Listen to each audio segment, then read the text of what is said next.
Hey guys, welcome to another episode of Spilling the Beans. Today we're sitting down with Devon from Legacy Digital on our social media series. Devon specializes all in TikTok. I truly think TikTok is the most growth potential out of any of the social media platforms out there. And if you're not on TikTok, you need to be. So I'm gonna sit down with Devon, talk about next steps on how to get a TikTok going, the importance of just posting on TikTok, how to get things to go viral, what the best things that you can do are to grow your TikTok following and expand your reach and your influence on social media. So let's go meet up with Devon.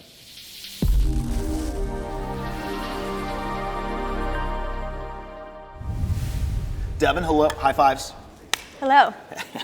So, I'm super excited to be sitting down with you. We had an awesome meeting with the team, talking about, big vision, where we're going, and how much we've grown over just the past 9-12 months. Yeah. And you've been a big part of that growth. So I'm excited to sit down with you. I know we've taken the team, and instead of saying, hey, you have these clients and somebody else has these clients, we've kind of divided and conquered in that each one of our team members is now an expert and specializes in one of the social media platforms for all of our clients, and said, hey, I'm gonna stay relevant on TikTok or Instagram or Facebook or LinkedIn, and understand how the algorithm works and what's trending content and all those kinds of things. So that way, nobody has to be an expert over all those things.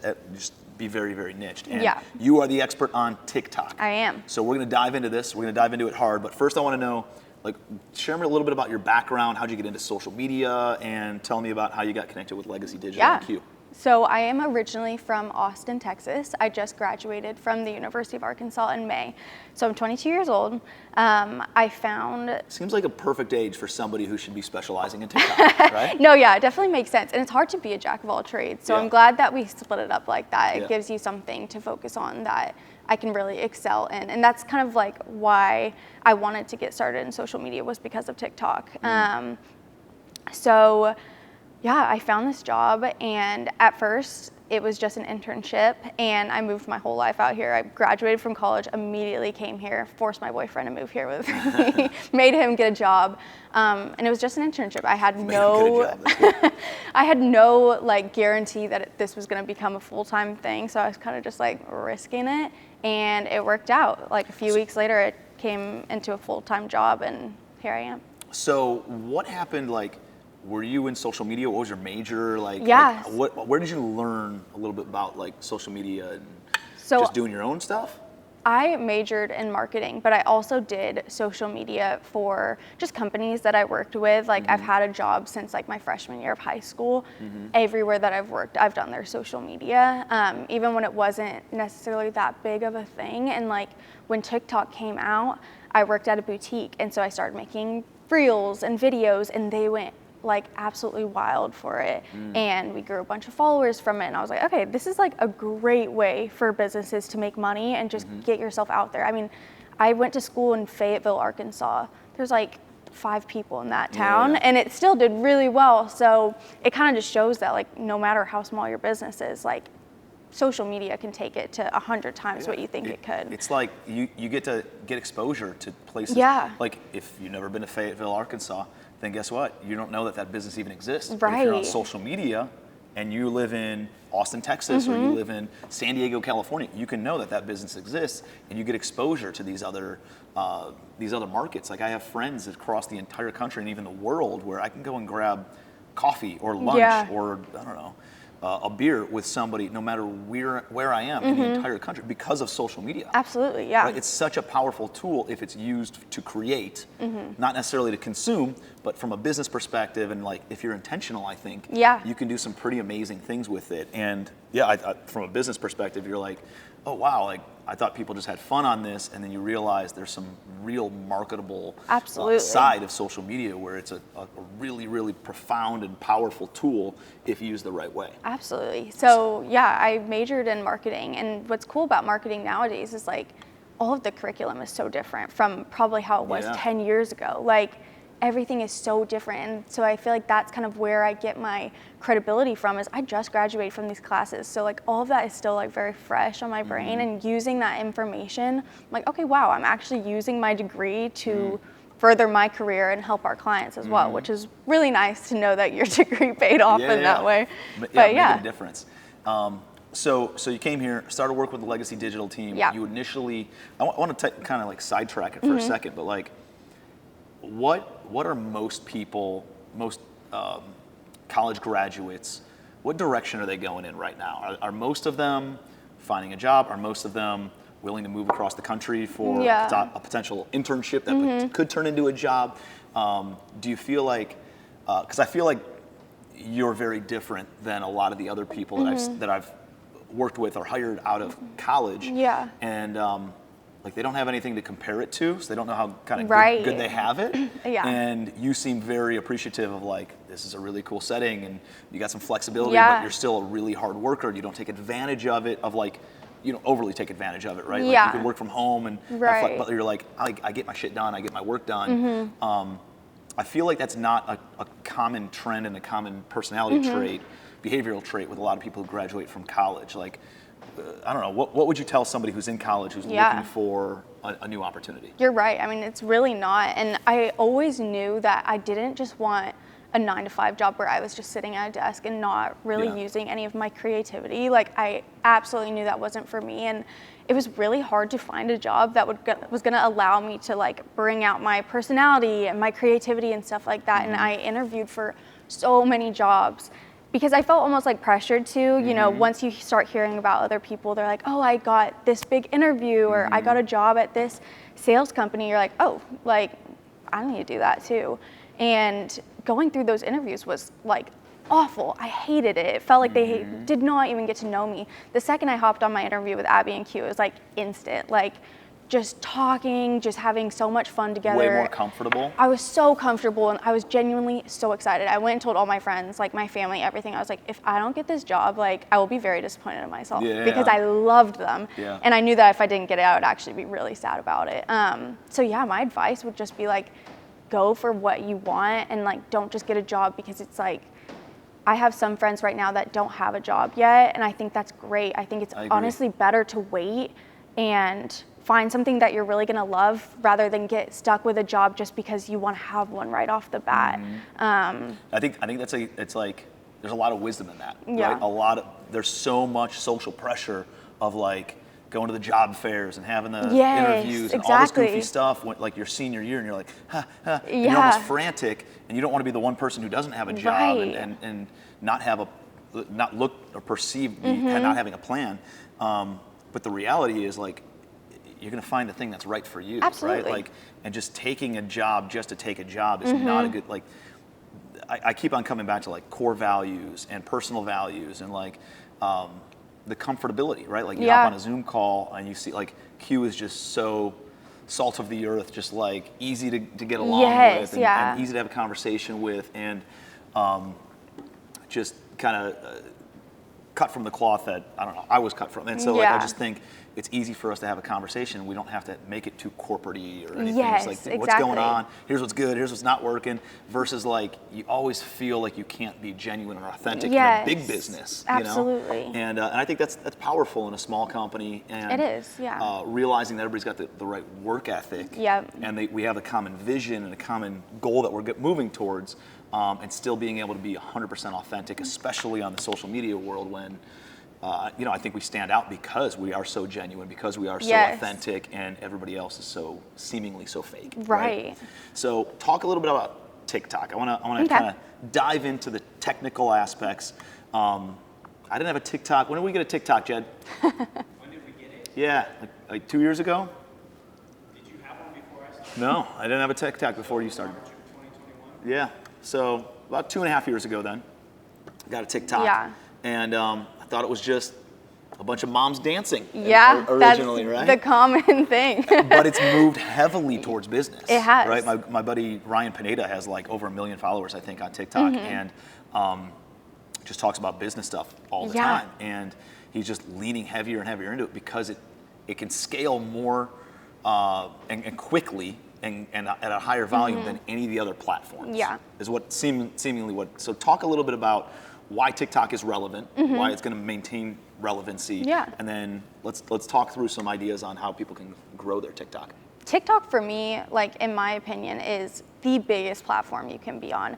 It is like crazy seeing how many companies can benefit from posting videos. And I think like a common misconception that businesses have is thinking like, oh, I need this video to go viral. Like we need this video to go viral. But it's really not about that. It's more about creating like an engaged community so that when you do sell something, they're like, I know that guy. I've been following him for a year. I love what he says. He has so much value. I'm gonna like invest into this, or I'm gonna buy this product. It's not necessarily, I think some people can benefit from going viral, but that's not everlasting. And creating that community is like so important. And I think what a lot of people don't understand in this day is that people can watch you do whatever. Like I would watch a video of you waking up in the morning and like sitting on your couch and watching football. Like people don't, even though they want to know you as a person. Right, they want to know you. And I think that's where like a very like common misconception is with older generations is they're like, why would I film myself sitting on the couch? Like no one wants to see that. But it's funny seeing that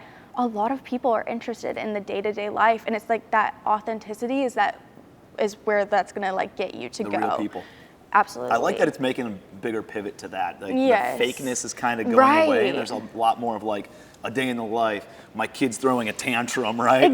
And let me just record this. People and- want to see like someone not who they just can me. relate to. Yeah. Exactly. And like I think that's a big thing for businesses to realize. And it's funny to see like huge corporate businesses get themselves involved in like the TikTok lingo and the trends because people love to see that. I see Delta Airlines making the funniest videos ever, and I love it. And I'm like, maybe I'll go fly Delta. Yeah. So I just think it's crazy to see like how much growth you can get from it, but it takes a lot of work, and I think consistency is the number one key to doing that. Agreed. It's like building wealth, right? Like having a single video go viral is like winning the lottery. Right. Okay. Yeah. The odds of that happening are so small though, Yes. that like you can't create a business and have predictable results hoping to win the lottery. Right. Right? You can't just go through life and say, I hope I get rich by winning the lottery. Like it's so not realistic. Yeah. Versus, you know what the odds are of becoming a millionaire? You have a 9% chance of becoming a millionaire. Right. Right? So bring it full circle.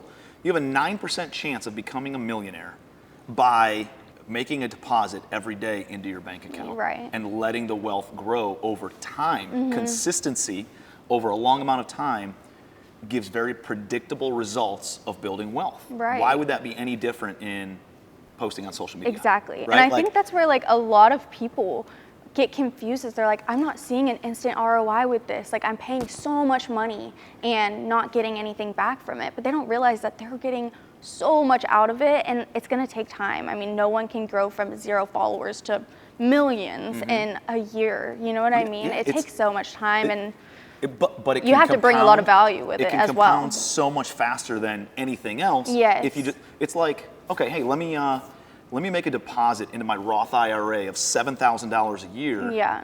$7,000 is a lot of money, right? And I'm not even thinking about it because I know that it's going to grow over Right. time, over the next 30 years, and it's going to turn into $1 million plus, right? Yeah. And it turns into something amazing. That's 30 years of timeline. Like on social media, if you're just consistent over 3 to 5 years, Yeah. like you will have thousands, if not tens of thousands, if not Right. hundreds of thousands of followers. And by the way, then because you've made so many deposits, you can make a withdrawal. You can launch a business. You can raise some capital. You can buy a property. You can buy a business. You can launch a book. You can launch a digital course. And all of a sudden, you can make millions of dollars from that single post because you were consistent over 3 to 5 years. And then you launch a product that then makes you millions of dollars. Yeah. You don't have to make a $7,000 deposit once a year for the next 30 years and hope it gets to $1 million. Like, it's you can make far more money and build far more influence and have far more impact by being consistent with your social media than you can with even making deposits into a bank account. You know what I mean? Like, I think about it from these different perspectives, and like the power and impact and just the breadth of how far you can reach by just being consistent over time, to your point. And then I might not even have a product now, but then I launch a product in 24 months and it's boom, instant success because you have a Absolutely. social media following. Right. I love that example. I might steal that from you. Do it. But all right, so TikTok, I didn't even have a TikTok account. Okay. I have one now. If you don't have a TikTok account, get a TikTok account. Yeah. So give me like 2 things that somebody who doesn't have a TikTok account that they should be doing right away, and then like 2 or 3 things for people who have TikTok to then scale their TikTok. Okay. I would say if you already have a TikTok, I mean, this can really go for both sides. I really don't think that like starting a new TikTok, I almost think starting a new TikTok sometimes is better because like you can really just jump into it and learn as much as you can before you even start posting anything. There's so much knowledge that you can learn just by watching videos and not even posting yourself. So I really don't think you're behind necessarily if you don't have a TikTok account right this very second, but as long as you start utilizing it, like that is the biggest thing that you can do for your business, in my opinion, on social media. But Is having a TikTok. Yeah. And just posting consistently. Yes, and I think where a lot of people get confused is like professional content doesn't necessarily perform as well as like the authentic, the real, and it's like it's so much easier to grab your phone and film myself, hey guys, it's Devon, this is what I'm doing today, rather than getting a whole camera crew to come out here and film a video of me. I think there's probably like this, what if I mess up, right? At least if I have a Right. camera crew out, I can edit. But what I found is, I don't know, if I lose track of my thoughts or if I stutter over something Yeah. or I trip up, I think it creates more authenticity. It does. I think it creates more genuineness and more relatability than perfectly manicured content. Yep, and like even the other day during our meeting, you were talking to us about real estate or investing or something. Jed comes over, starts filming you, and you're like, are you really filming this? When you ask your social media manager a question you already know the answer to, Are you videoing this? Absolutely. Everything's content. Everything's content. That video did so well, Did and it? you were like, is this gonna do well? Like it's stuff like that that Yeah. is like fun to watch, and it's fun to see people be like, wait, what? Like, no. And it does so well because people love to see that kind of stuff. And you were, I mean, obviously you were like creating a lot of value with that video, but it's the funny moments like that that stick out and will make people keep watching your videos. I agree. I think it's there's so many mundane, boring things that we do in our daily life. They're like, nobody wants to see me ream into this contractor who's been screwing up and hasn't showed up and comes drunk and Right. Actually, a lot of people would like to see that. Right? I would love to watch that. Actually, there's a lot of people who would like to see me Yeah. just ream out this contractor and fire this guy and blah, Yep. blah, and be a fly on the wall of that conversation. You're Yeah. like, oh, well, I guess everything can be content, right? Yeah, And just, it really can. just tracking your daily life and just documenting Yep. what you do on a daily basis that might seem boring to you is profound to Yeah, other people. exactly. It's like, And oh, it doesn't man, have that's to cool. be like anything super long or scripted. Like nowadays, I would say when posting on TikTok, the shorter form videos generally perform better, like under 15 seconds. That's 15 seconds of your day, maybe a few minutes if you're gonna, post it, add a little caption on there. So I would say posting shorter form content because I know me personally, I have the shortest attention span in the entire world. And if I'm watching a video and within the first 5 seconds, I'm like, nah, I'm not interested in this. Scroll. And it's like, okay. So I think doing a great hook line, getting the audience engaged, and just make it short and sweet. People are gonna watch, they're gonna love it, they're gonna like your video. Once they like that video, your content is going to start showing up on their page more and more. The more they engage with you, the more you're gonna show up. They're gonna see you on their page 5 times, on their For You page 5 times. They're gonna give you a follow. They're gonna be like, I've liked every single one of this guy's videos. I'm gonna give them a follow, and now they're one of your followers that you can then sell your business to later on. What do you think?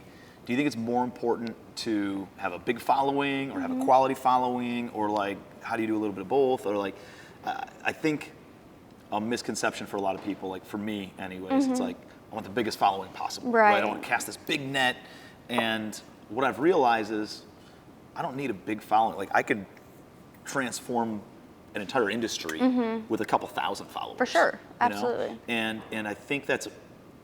But like for somebody who's very ego-driven, right? Like I still want the biggest. Yeah, I mean, you're following. lying if you say you don't want 100,000 followers. Right. Everyone wants that, but it's almost like with friends. Like, it's almost better to have a close-knit circle of friends that you can rely on and will be there for you, That's a great point. rather than a huge group of friends that you're not really close with. That's the same thing with followers. Like, if you have a small knit group of followers that are invested in you, that's gonna like benefit your business 100 times more than 100,000 bots that are following Yep. you, or 100,000 people that don't engage with your content or don't really care about Yeah. it. So definitely quality over quantity, I agree. I think, is best. I think about like the movie 300. You ever seen that movie? No. Oh man, it's about the Spartans and Oh God. yeah. And so Were we just talking about the We were Roman just talking about the Empire? Romans and the Greeks. How often do I think about the Roman Empire? Yeah. Like just so you're getting I'd say, I don't know, at least 3 times a week. And yeah, I think about it maybe more than 3 times a week. Okay, Jen. fine. Maybe more than that. Okay. And but the Spartans like had to keep the Persians out from invading Okay. Europe. I don't know. It's the Battle of Thermopylae. It's one of the Okay. 10 most important moments in Yeah. human history. Okay. Because there were only 300 Spartans Mm-hmm. that went and battled this Persian army of tens of thousands of people. Okay. But there was like this pass that they had to get through in order to then get into Europe. And these 300 Spartans, which are like born and bred warriors, just complete Mm-hmm. badasses, were able to hold off tens of thousands Okay. of these Persians. And if they didn't do that, then we would all be speaking Persian today. All of Europe Yeah. would be Persian influence, which then developed the Western Hemisphere and everything else. I all might of- not be taking this example from you Yeah, and yeah, using but it, it's but I very- understand but you know what where I'm you're talking- coming like, from. And so, I guess the point is 300 badasses, Yeah. 300 rock stars, 300 very quality Yeah. people, right? Like, I think there's a part in the movie where it's like, well, we have 2,000 Greeks, yeah, but they're not Spartans or something like that. Right. Like the Spartans are like the most badass warriors of the time, and they held off quantity because of quality. Right. And so it's like, I think it's the same thing with social media and growing a following. It's like Absolutely. a quality following, you can accomplish more Mm-hmm. than just a mediocre, lukewarm, Yeah. high quantity following. Does that make Absolutely. sense? And I feel like you are a good person to kind of show that. Like, obviously, you have a ton of followers, but anyone that I go talk to that's in your close-knit circle would say the best things about you. And you I have a appreciate great reputation because of those connections that you've built over time with social media. And like, I think you can have the best of both worlds. You can want to grow your following. Everyone does, but make those connections along the way. Don't just have going viral, having a big following be your end goal. I think it needs to be something deeper than that. And that's what makes you do so well. And I love that. I love it. That's a great takeaway. And with that, I think that's some things that you can do on TikTok right now. One, get a TikTok because you can grow it faster than any other Yeah. social media platform. And just be consistent, right? Don't try to hit the lottery. Just consistently make deposits into your social media bank account. And eventually that will compound and turn into something in 2, 3, 5 years. And it never grows as fast as we want it to, but it will grow. It Right. will compound. It's a 99-1 ratio of 1% of the people who are on social media create 99% of the content. So you'll naturally stand out. You'll Yeah, for naturally sure. become one of the top 1% if you just post on a daily basis. And I feel like a lot of people, like, they want to be involved in something. They want to be a part of something. So like a group. So one thing that we're testing out is like more niche hashtags or like a community name. Like everyone knows that Taylor Swift's followers are called Swifties. Everyone knows that. And like, if you love Taylor Swift, you're like, yeah, I'm a Swiftie. So like for you could be like the Bratz dolls or like, I don't know, something. The Bratsies. But yeah, like the Bratzies, like that's your core group. It doesn't necessarily have to be like a little name like that, Yeah, yeah. but just like creating something that people feel a part of and can Or get like a lot legacy, of value out of. right? Like that's like our brand. Exactly. And just hitting on legacy and legacy and legacy over and over again, or making even it more niche than that. Yes, Rather yeah. than just having real estate. Exactly. You know? Yeah, I like that. So awesome, great takeaways. Thank you. Appreciate you. Proud to have you on the team. Just excited about where everything's going and how we continue to grow and the impact that we're making for a lot of the people and all the clients that you guys are representing. And it's just super, super cool. And you know what like really excites me about it is, I don't know how many total clients Legacy Digital has, but it's like 20 or 30 clients or whatever it is. The idea for me like is long term, right? Right. And can you imagine having 30 people with 100,000 followers apiece, with massive influence in each of their respective industries, that then we cross-pollinate, then we support each other, then we speak on stages together. Like, there's so many cool things if you link arms with a company like Legacy Digital, and you're one of those people. Not only are they growing it, but the long-term effect of what it could lead to beyond just growing your own independent following, and how that can parlay into other opportunities and stuff, I think is just really, really cool to like dream about and think about it in a big picture, So awesome. It would make a big difference. Appreciate you having you on the team. Thanks for having me. Yeah, and I appreciate all the TikTok insights. See you guys on next Spill the Beans. Hey, hopefully you guys got a ton of value out of that. We're going to be continuing this series. If you haven't watched the other episodes with the other platforms, make sure that you do. And by the way, if this is something that you understand is super valuable, and maybe if you're inconsistent like I was with social media and you need to hire somebody, give these guys a call. They're a concierge at what they do. I would put them toe-to-toe with anybody in this industry at a lower price point with a way higher value. And so connect with them. We'll tag their contact information, reach out to them, and you can have them as your social media team for really less than the cost of what a single employee would cost for you to be able to do this. And they post on every platform 5 times, 6 times a week, however much you need. They send a videographer out to you. They help you create the entire brand. They're absolute rock stars at what they do. So make sure you hit them up, and make sure you follow the entire series on Spilling the Beans. We'll be dropping these every single week for the next several weeks. Appreciate you. Be your best.